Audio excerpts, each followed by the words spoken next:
नमस्कार दोस्तों, स्वागत है आप सभी का एक बार फिर से। दोस्तों, अगर आप अपनी लाइफ में कुछ नया सीखना चाहते हैं तो चैनल को सब्सक्राइब जरूर करिएगा। दोस्तों, आज की इस वीडियो में हम आपको एक ऐसी गुप्त चीज के बारे में बताने जा रहे हैं जिसे अगर आप मोहिनी एकादशी पर गौ माता को खिला देते हैं तो भगवान लक्ष्मी नारायण की कृपा से आपकी सभी परेशानियों का अंत हो जाएगा। पूरी साल जमकर बरसेगा पैसा, आपको करोड़पति होने से कोई नहीं रोक पाएगा। पूरे साल भर आपके ऊपर धन की देवी मां लक्ष्मी का आशीर्वाद बना रहेगा। दोस्तों, मोहिनी एकादशी इस बार 8 मई दिन बुधवार को है। साल की बड़ी मोहिनी एकादशी के दिन किया गया उपाय साल भर पैसा बरसाने के लिए काफी है। मोहिनी एकादशी के दिन चुपचाप गाय को खिला दे ये एक छोटी सी चीज, करोड़पति भी होंगे करोड़पति, मिलेंगे सभी संकटों और कष्टों से मुक्ति, मृत्यु दंड पितृदोष शीघ्र होगा खत्म। पूरे साल आपके घर में भरे रहेंगे अन्न धन के भंडार, आपकी 7 पुश्ते तक करेगी रुपयों पैसों पर राज। दोस्तों, 7 पीढ़ियों तक बैंक बैलेंस बढ़ता चला जाएगा, दूर हो जाएंगे दुख और सुख आपके पास आ जाएंगे, सुख आपके कदम चूमेंगे। यदि आप 8 मई बड़ी मोहिनी एकादशी के दिन चुपचाप गाय को यह एक छोटी सी चीज खिला देते हैं जो कि इस वीडियो में हम बताने वाले हैं। जी हाँ दोस्तों, यकीन मानिए, इस चीज को यदि आप गाय को खिलाते हैं तो भगवान विष्णु जी और माता लक्ष्मी आपके घर दौड़े चले आएंगे। आप यूं कहे आपके जीवन से तत्काल गरीबी भी समाप्त हो जाएंगी, समस्त दुख दूर होकर सुख आपके कदमों में आ जाएंगे। इतना शुभ संयोग पूरे 500 सालों के पश्चात बन रहा है। मोहिनी एकादशी इस बार बहुत ही दुर्लभ संयोग में पड़ रही है। यदि आप चाहते हैं कि भगवान विष्णु जी माता लक्ष्मी की कृपा आपको हासिल हो, जीवन से तत्काल गरीबी समाप्त हो जाए, सारे संकट दूर हो जाए, तो दोस्तों आज की यह वीडियो आप मिस मत कर देना। बहुत ही महत्वपूर्ण और लाभकारी वीडियो है। पूरे 500 वर्षों के पश्चात मोहिनी एकादशी के दिन इस बार ऐसा शुभ संयोग बन रहा है जिसमें आपके समस्त दुख दर्द संकट दूर हो जाएगा, मात्र ये एक चीज खिलाने से गाय को। तो दोस्तों, आखिर वह कौन सी खास चीज है, इस वीडियो के माध्यम से वही बताएंगे। पूरा वीडियो देखना, बहुत ही महत्वपूर्ण वीडियो है, आपके लिए लाभकारी वीडियो है। दोस्तों, वीडियो शुरू करने से पहले आप सबसे रिक्वेस्ट करते हैं, भगवान विष्णु जी और माता लक्ष्मी के सच्चे भक्त वीडियो को लाइक कर देना और सच्चे दिल से कमेंट्स बॉक्स में जय श्री विष्णु, जय महालक्ष्मी, जय गौ माता अवश्य लिखें। आपकी समस्त मनोकामनाएं पूर्ण हो जाए और ज्यादा से ज्यादा वीडियो को अपने दोस्तों में शेयर अवश्य करना। आज के वीडियो में हम बताएंगे गौमाता से संबंधित एक उपाय जिससे आपको मिल सकता है अक्षय यानी कभी ना समाप्त होने वाला धन प्राप्त करने का वरदान।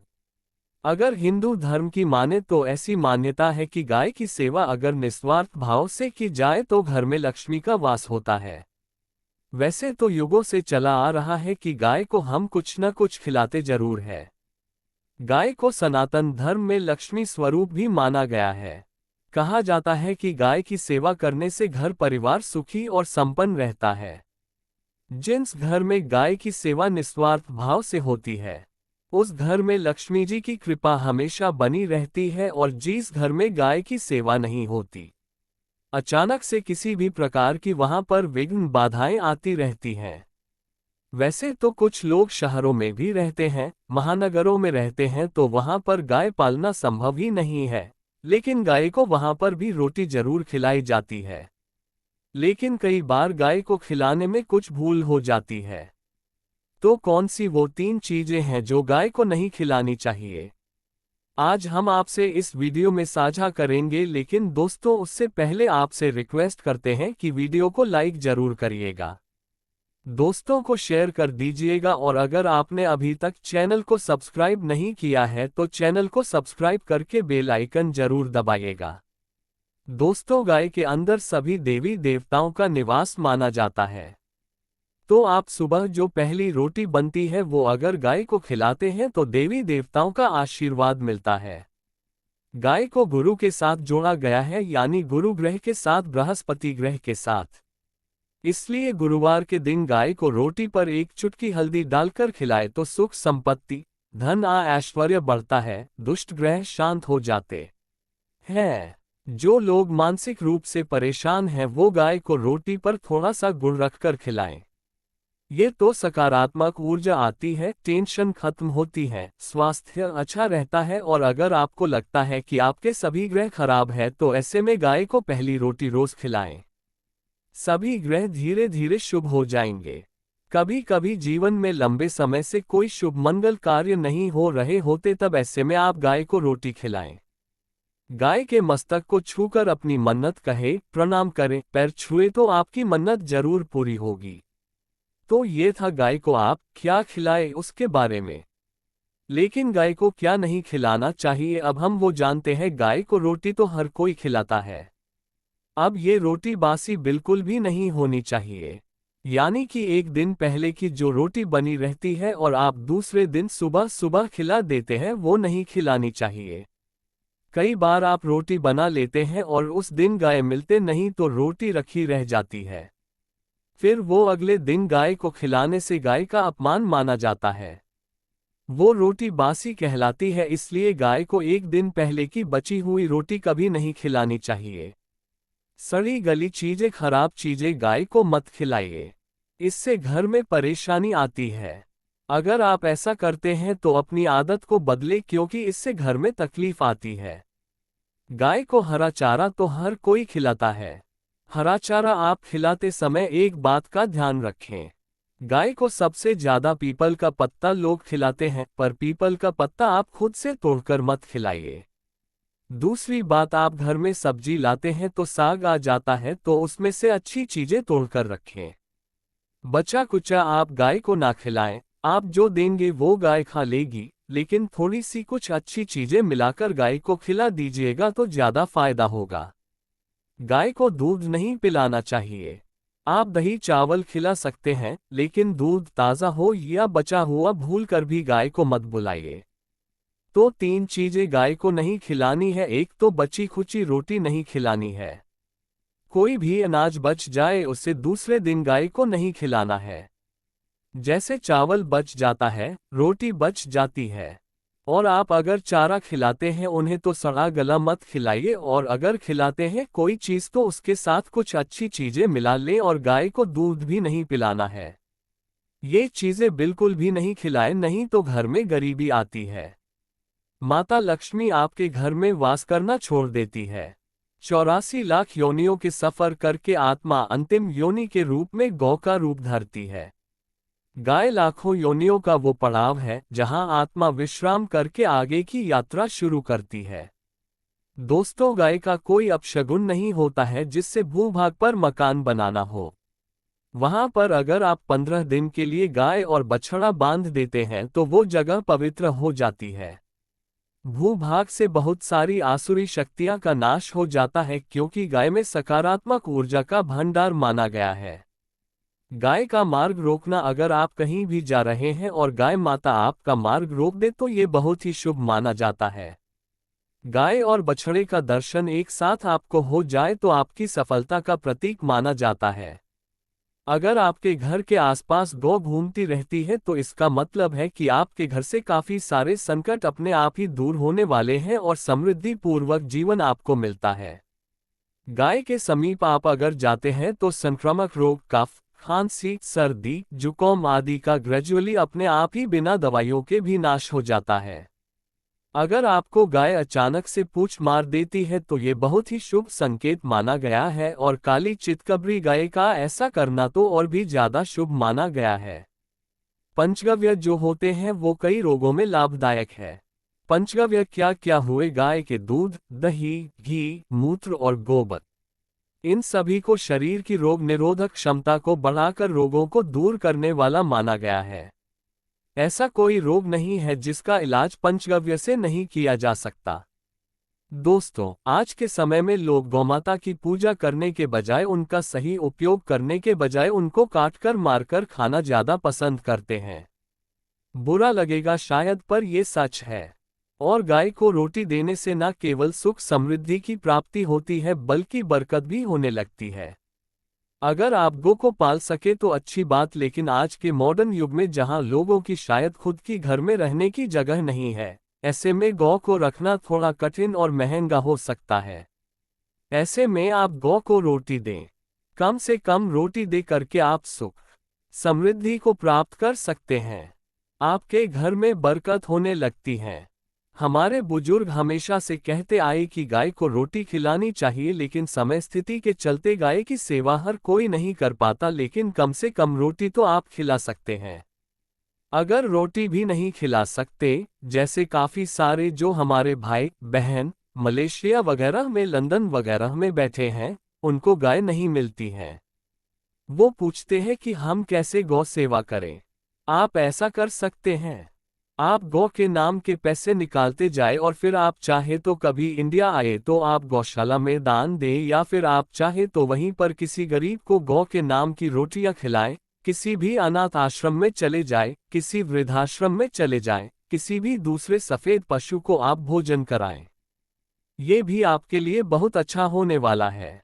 कम से कम रोटी जरूर खिलाएं।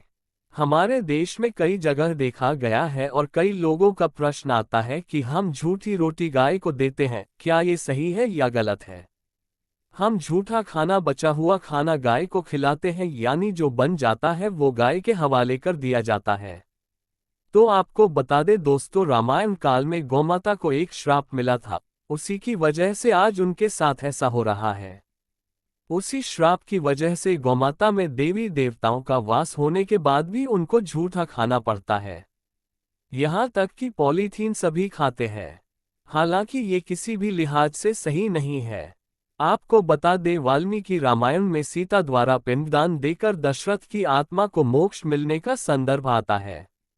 जो लोग जानते होंगे वो जानते हैं कि वनवास के दौरान भगवान राम, लक्ष्मण और सीता पितृपक्ष के दौरान श्राद्ध करने के लिए गया धाम पहुंचे। वहां श्राद्ध कर्म करने के लिए जरूरी सामग्री जुटाने राम और लक्ष्मण तो चले गए और सामान लेकर नहीं आए। इधर दोपहर हो गई, पिंडदान का समय निकलता जा रहा था। सीता मां घबराने लगी, तभी दशरथ की आत्मा ने पिंडदान की मांग कर दी। अब गया जी के आगे फल्गु नदी पर अकेली सीता जी मुश्किल में पड़ गई। उन्होंने फल्गु नदी के साथ वटवृक्ष, केतकी के फूल और गाय को साक्षी मानकर बालू का पिंड बनाया और स्वर्गीय राजा दशरथ अपने ससुर के निमित्त पिंडदान कर दिया। थोड़ी देर में भगवान राम और लक्ष्मण जब लौटे तो उन्होंने कहा कि समय निकल जाने के कारण मैंने पिंडदान कर दिया। बिना सामग्री के पिंडदान कैसे हो सकता है? इसलिए राम जी ने सीता माँ से प्रमाण मांगा। तब सीता माता ने कहा कि जो फल्गु नदी के रेत है, केतकी के फूल हैं, गाय हैं और वट वृक्ष है, जो मेरे द्वारा किए गए श्राद्ध कर्म की गवाही दे सकते हैं। इतने में फल्गु नदी, गाय और केतकी के फूल तीनों इस बात को मुकर गए।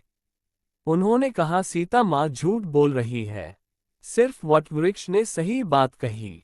तब सीताजी ने दशरथ का ध्यान करते हुए उनसे ही गवाही देने की प्रार्थना करे। दशरथ जी ने सीता माँ की प्रार्थना को स्वीकार करके घोषणा की कि एन वक्त पर सीता ने मुझे पिंडदान कर दिया।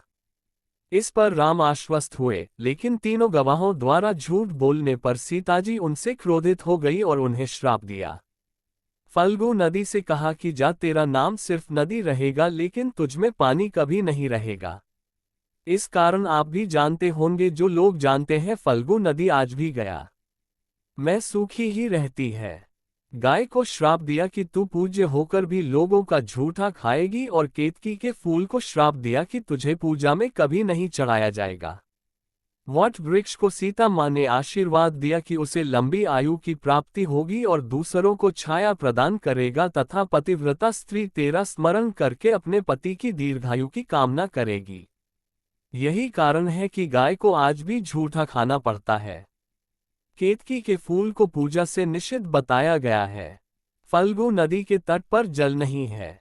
सीता कुंड में पानी के अभाव में सिर्फ बालू या रेत में पिंडदान किया जाता है। दोस्तों, शास्त्रों के मुताबिक गौमाता में सारे देवी देवता निवास करते हैं। 33 कोटि देवी देवता और पितर का निवास होता है। अगर आप भी किसी मंदिर में नहीं जा सकते, पूजा पाठ नहीं करते हैं, कहीं जा करके ग्रह दोषों का उपाय नहीं कर सकते हैं, तो आपको गाय को एक रोटी जरूर खिलानी चाहिए। हमेशा कहते हैं पहली रोटी गाय की अगर आप भी खिलाते हैं तो दुनिया के सारे सुखों को प्राप्त कर सकते हैं। आपने अक्सर ही सुना होगा कि रसोई में पहली रोटी जो भी बने गाय को दे देनी चाहिए। हर रोज गाय को एक रोटी देने से आपके जीवन के सभी दुख दर्द दूर हो जाते हैं। खाना बनाते वक्त हमेशा पहली एक रोटी गाय की निकाल दें। इसके बाद ही परिवार के बाकी सदस्यों के लिए आपको रोटियां सेंकने चाहिए। कोशिश करनी चाहिए कि गाय की उस रोटी में थोड़ा सा हल्दी मिला दें। इससे गाय को रोटी खिलाने का अपार फल प्राप्त होता है। अगर गुरुवार का दिन हो तो लोई ले ले। सने हुए आटे की एक छोटी सी लोई बना लें और उसमें हल्दी मिलाकर गाय को खिला दें। आपके जीवन में शुभता आती है, वैभव आता है, धन संपत्ति का वास होता है। आप जो भी हासिल करना चाहते हैं जिंदगी में तो आप देखेंगे कि तुरंत आपको मिनटों में वो हासिल हो जाता है। इसी तरह से आपको नमक का एक उपाय बताते हैं। नमक क्या है? नमक के बिना तो हर स्वाद अधूरा है और साथ ही साथ अगर नमक ना हो जीवन में तो स्वादहीन हो जाता है। जितना हम खाने में नमक को इम्पोर्टेंट मानते हैं उतना ही ज्योतिष में नमक को इम्पोर्टेंट ही माना जाता है और इसे कर्ज की वस्तु माना गया है। किसी का नमक खाने का अर्थ क्या होता है? उसका कर्जदार हो ना। आपने सुना ही होगा नमक का कर्ज अदा करना है। इसलिए अगर आप जीवन को सुगम बनाना चाहते हैं, सरल बनाना चाहते हैं तो नमक का एक आसान सा प्रयोग आपको आज हम बताएंगे। आप देखिए कि कितने आपको पॉजिटिव परिणाम मिलते हैं और इतना आसान है कि इसके लिए आपको अतिरिक्त मशक्कत करने की कोई जरूरत नहीं है। सिर्फ आपको अपने घर में बनी सबसे पहली रोटी लेनी है और उस पर थोड़ा सा नमक रख दें। अब आप पूछेंगे कौन सा नमक रखें, तो सबसे बेस्ट है आप सादा नमक, ढीली वाला नमक, सस्ता नमक जो भी है वो रखें। काला नमक नहीं रखना है, आपको सफेद नमक ही रखना है। तो नमक रख लें और फिर इस रोटी को किसी कपिला गाय को आपको दे देनी है।